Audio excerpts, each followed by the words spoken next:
Assalamualaikum warahmatullahi wabarakatuh. Kami dari kelompok 7 akan mempresentasikan hasil diskusi kami yang berjudul Real Option dan Resiko Strategis. Sebelumnya, perkenalkan, nama saya Reza Melviani Auliadita.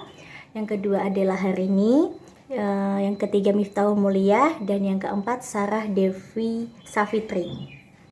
Untuk pengertian derivatif, dalam dunia keuangan, derivatif adalah sebuah kontrak bilateral atau perjanjian penukaran pembayaran yang nilainya diturunkan dari produk induk yang menjadi acuan pokok di mana para pelaku pasarnya tidak memperdagangkan atau menukarkan secara fisik suatu aset tetapi saling mempertukarkan uang, aset atau suatu nilai di masa yang akan datang.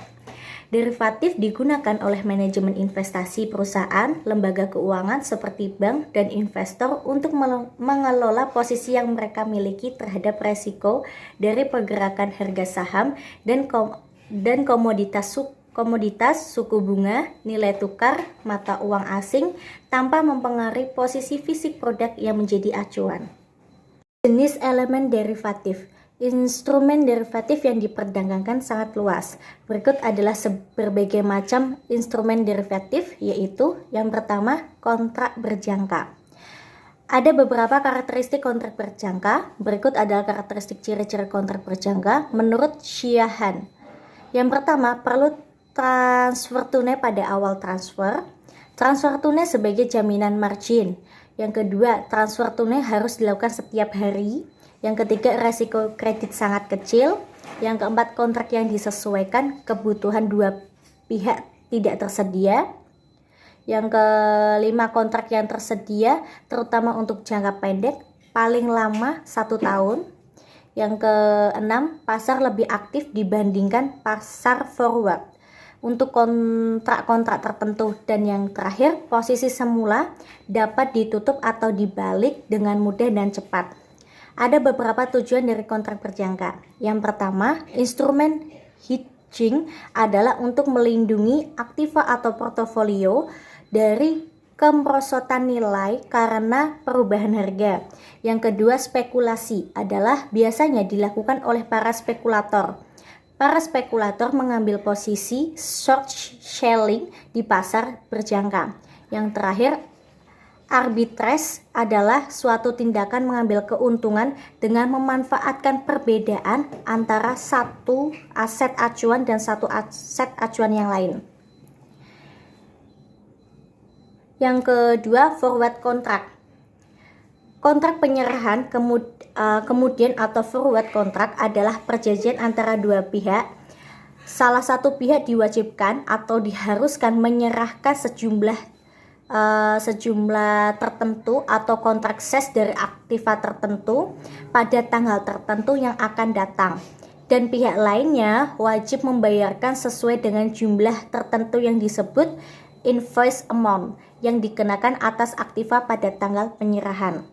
Tujuan kontrak penyerahan kemudian adalah untuk melindungi kedua belah pihak dari fluktuasi nilai aktiva yang mungkin terjadi selama kurun waktu tertentu, yaitu sejak kontrak ditandatangani hingga penyerahan atau pembayaran dilakukan. Selanjutnya, kontrak opsi. Option adalah kontrak resmi yang memberikan hak atau tanpa adanya kewajiban untuk membeli ataupun menjual suatu aset pada harga tertentu dan jangka waktu tertentu pula. Kontrak opsi pada dasarnya dibedakan menjadi dua, yaitu yang pertama call sebagai hak beli dan put sebagai hak jual. Ditinjau dari cara melakukan exercise sebuah opsi, terdapat dua macam gaya. Yang pertama yaitu gaya Eropa dan yang kedua gaya Amerika. Gaya Eropa sendiri dapat di-exercise hanya persis pada tanggal jatuh tempo, sedangkan opsi yang Amerika Serikat dapat di-exercise kapan saja sepanjang hidup opsi atau selama opsi belum jatuh tempo maupun persis pada tanggal jatuh tempo. Opsi dapat dibedakan menjadi. Selanjutnya yaitu warrant. Warrant adalah hak untuk membeli saham baru pada harga dan waktu tertentu. Harga pelaksanaan warrant jauh lebih tinggi daripada harga saham. Selama harga warrant masih di bawah harga pelaksanaan, pemegang warrant tidak akan menukarkan dengan saham.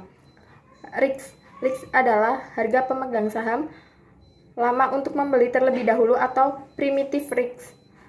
saham baru pada harga tertentu dalam waktu kurang dari 6 bulan. Harga tertentu yang dimaksud adalah harga yang ditetapkan di muka yang besarnya di bawah harga pasar saat diterbitkan. Harga ini, apabila harga tebusan atau harga pelaksanaan di atas harga pasar, maka tidak akan ada yang menukarkan REIT dengan saham karena investor dapat membeli saham dengan harga yang lebih murah di pasar. Mekanisme perdagangan derivatif. Bagian di bawah ini merupakan bagian mekanisme perdagangan kontrak berjangka. Yang pertama yaitu badan pengawas. Mempunyai kewenangan untuk mengawasi bursa berjangka dan pialang berjangka. Bursa berjangka mempunyai kewenangan untuk mengawasi perusahaan clearing. Pialang berjangka bertugas sebagai penghubung antara penjual dan pembeli. Terus pialang berjangka merupakan unsur utama dan berada di garis terdepan dalam kegiatan perdagangan berjangka. Kegiatan utamanya adalah sebagai perantara antara investor jual dan investor beli yang melakukan transaksi di perdagangan berjangka. Tindakan pialang berjangka berdasarkan perintah atau amanat investor dan untuk investor. Bursa berjangka, jumlah kontrak yang dibeli harus sama dengan jumlah kontrak yang dijual. Bila salah satu pihak meminta kiriman komoditi, maka pihak lainnya harus mengirimkannya. Dengan adanya hal ini, lembaga clearing berfungsi sebagai penengah agar masing-masing pihak melaksanakan kewajibannya dan tidak melakukan one prestasi. Perusahaan clearing menjadi perantara antara pialang berjangka yang menerima order pembelian dengan order penjualan. Pembeli memberikan order pembelian kepada pialang berjangka, penjual memberikan order penjualan kepada pialang berjangka. Resiko derivatif. Sebagai derivatif adalah resiko pengalihan perangkat penting untuk mengidentifikasi dan memahami sepenuhnya resiko yang diasumsikan, mengevaluasi resiko, dan terus-menerus memantau dan mengolah resiko tersebut. Aspek yang sangat penting dalam penggunaan derivatif adalah kebutuhan untuk memonitor dan mengelola risiko yang diwakili oleh instrumen derivatif. Tidak seperti pembelian efek ekuitas atau utang, orang tidak dapat melakukan transaksi derivatif, menempatkan dokumen di laci dan melupakannya. Hubungan didirikan pada instrumen derivatif memerlukan pemantauan konstan untuk tanda-tanda perubahan yang diterima. Mengelola risiko derivatif. Yang pertama, mengelola risiko dengan kontrak opsi. Opsi beli atau call option. Call option atau opsi beli memberikan hak kepada pemegangnya untuk membeli sejumlah aktiva finansial pada harga yang tertentu yang disebut strike atau exercise price pada tanggal tertentu sampai dengan opsi beli tersebut jatuh tempo. Jika opsi tersebut dapat dilaksanakan setiap waktu sampai dengan tanggal jatuh tempo, maka opsi tersebut dinamakan American Option. Sebaliknya, jika opsi tersebut hanya dapat dilaksanakan pada saat jatuh tempo saja, maka opsi dinamakan European Option. Selanjutnya, opsi jual atau put option.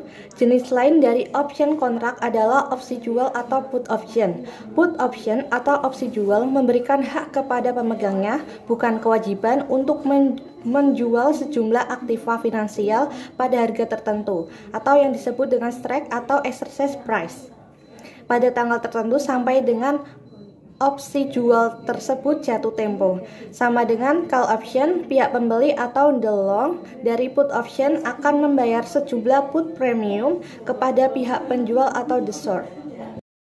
Lindung nilai atau hedging dengan future. Fungsi utama dari pasar futures adalah untuk mengalihkan atau mentransfer risiko harga dari pihak hedger ke pihak spekulator. Macam-macam hedging dengan future. Yang pertama, cross hedging. Kontrak future yang digunakan untuk melindungi nilai suatu posisi di mana sebuah portofolio atau satu instrumen tidak identik dengan underlying instrumennya dinamakan cross hedging atau hedging silang. Yang kedua, short hedging. Short hedge digunakan untuk perlindungan terhadap penurunan pada harga spot dari instrumen finansial atau portofolio di masa yang akan datang atau perlindungan terhadap kenaikan tak terduga dari tingkat suku bunga. Yang ketiga, long hedging. Long hedge digunakan untuk perlindungan terhadap kenaikan pada harga spot dari instrumen finansial atau portofolio di masa akan datang atau perlindungan terhadap penurunan yang tak terduga pada tingkat suku bunga. Selanjutnya, mengelola risiko dengan swap. Swap adalah metode lain untuk mengurangi risiko keuangan seperti yang telah kita catat sebelumnya. Swap adalah suatu pertukaran dalam bidang keuangan. Swap merupakan pertukaran kewajiban pembayaran tunai di mana setiap pihak dalam swap lebih menyukai jenis atau pola pembayaran dari pihak lain. Beberapa bentuk swap dalam mengelola risiko. Yang pertama, swap tingkat bunga. Dalam suatu swap tingkat bunga, dua perusahaan yang menginginkan untuk menukar eksposur tingkat bunganya dalam arah berbeda memberikan bersama dan menukar atau menswap kewajiban-kewajibannya untuk membayar atau menerima bunga atau tanpa pokok. Yang kedua, swap mata uang. Mencakup pertukaran saat ini dan di masa depan atas dua mata uang yang berbeda berdasar kurs yang telah ditentukan sebelumnya. Yang ketiga, swap equity merupakan suatu bentuk khusus dari total return swap di mana aset acuannya adalah berbentuk saham dan indeks pasar saham. Dalam swap equity ini apabila dibandingkan dengan kepemilikan saham secara nyata, maka dalam swap equity tidak diperlukan adanya pembayaran di muka, namun tidak memiliki hak suara ataupun hak-hak yang dimiliki oleh pemegang saham sesungguhnya. Selanjutnya, keuntungan derivatif. Keuntungan derivatif adalah untuk membagi resiko yang ada baik berupa hedging sehingga kerugian kita dibatasi dan juga untuk spekulasi jika mengambil untung yang lebih banyak. Selain itu, sebagai suatu alat untuk mengalihkan resiko, contohnya petani dapat menjual kontrak berjangka atas hasil panenan kepada spekulator sebelum panen dilakukan. Derivatif juga digunakan untuk mengalihkan resiko atau mengambil suatu resiko tergantung apakah posisinya sebagai hedger atau spekulator. Kebangkrutan. Kebangkrutan menurut Undang-Undang Nomor 4 Tahun 1998 adalah keadaan di mana suatu institusi dinyatakan oleh keputusan pengadilan bila debitur memiliki dua atau lebih kreditur dan tidak membayar sedikitnya satu utang yang telah jatuh tempo dan dapat ditagih. Reorganisasi. Istilah reorganisasi berkaitan dengan aktivitas yang dilakukan oleh perusahaan untuk mampu bertahan diri dan atau memperkecil atau mengurangi skala usahanya agar perusahaan tidak mengalami kesulitan di bidang keuangan dalam situasi ekonomi yang kurang menguntungkan. Asumsi dasar mengapa perusahaan melakukan reorganisasi adalah bahwa perusahaan masih mempunyai kemampuan operasional yang cukup baik dalam situasi ekonomi yang kurang menguntungkan. Hal ini umumnya ditekankan pada adanya efisiensi biaya, khususnya biaya tetap yang ada pada struktur biaya perusahaan. Likuidasi. Likuidasi yaitu pembubaran perusahaan oleh likuidator dan sekaligus pemberesan dengan cara melakukan penjualan harta perusahaan, penagihan piutang, pelunasan utang, dan penyelesaian sisa harta atau utang di antara para pemilik.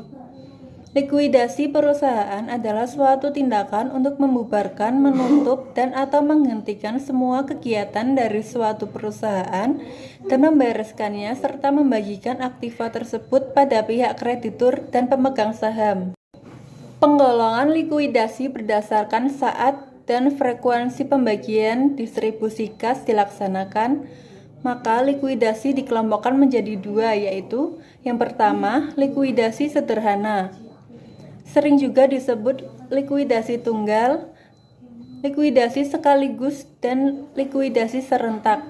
Kas akan dibagikan kepada para sekutu sesuai dengan saldo modal bersih masing-masing sekutu setelah diperhitungkan laba rugi, realisasi, dan utang piutang dalam persekutuan. Yang kedua, likuidasi berangsur. Setelah semua utang kepada pihak ketiga diselesaikan, berarti sisa kas yang ada adalah haknya sekutu. Pembagian kas akan dilakukan setiap saat kas tersedia tanpa menunggu selesainya realisasi. Untuk menentukan besarnya bagian kas masing-masing sekutu dapat dihitung dengan dua cara, yaitu dengan membuat perhitungan pembagian membuat program pembagian kas. Akibat hukum adanya pembubaran perusahaan adalah sebagai berikut. Yang pertama, perusahaan tidak bisa berbisnis lagi. Kedua, perusahaan dapat melaksanakan kegiatan tertentu sejauh yang menyangkut dengan pemberesan kekayaan. Ketiga, di belakang nama perusahaan dibutuhkan kata dalam likuidasi. Keempat, pengangkatan likuidator. Yang kelima, kewajiban pemberesan hak dan kewajiban perusahaan. Dan yang terakhir, pembubaran perusahaan. Proses likuidasi dapat dilakukan dengan beberapa cara sebagai berikut. Yang pertama, penyerahan, yaitu proses likuidasi yang tidak melalui pengadilan likuidasi. Penyerahan adalah prosedur informal untuk melikuidir hutang. Bagi kreditur, cara ini lebih menguntungkan dibanding kepailitan formal karena mereka menerima lebih banyak. Yang kedua, melalui kepailitan formal berdasarkan yurisdiksi suatu pengadilan khusus. Likuidasi kepailitan diatur dalam Undang-Undang Kepailitan yang mempunyai 3 fungsi penting, yaitu melindungi kreditur dari kemungkinan penipuan oleh debitur, pembagian aktiva debitur secara adil kepada kreditur, dan yang terakhir menghapuskan semua kewajiban debitur sehingga yang bersangkutan dapat mulai usaha baru tanpa harus dibebani hutang terdahulu. Adapun tujuan dilakukannya likuidasi yaitu sebagai berikut. Yang pertama, mengkonversi aktiva perusahaan menjadi uang tunai dengan kerugian minimum dari realisasi aktiva. Yang kedua, untuk menyelesaikan kewajiban yang sah dari persekutuan. Dan yang ketiga, untuk membagikan uang tunai dan aktiva lain yang tidak dapat dicairkan kepada masing-masing sekutu dengan cara yang adil. Sekian presentasi dari kelompok kami, kurang lebihnya mohon maaf. Wassalamualaikum warahmatullahi wabarakatuh.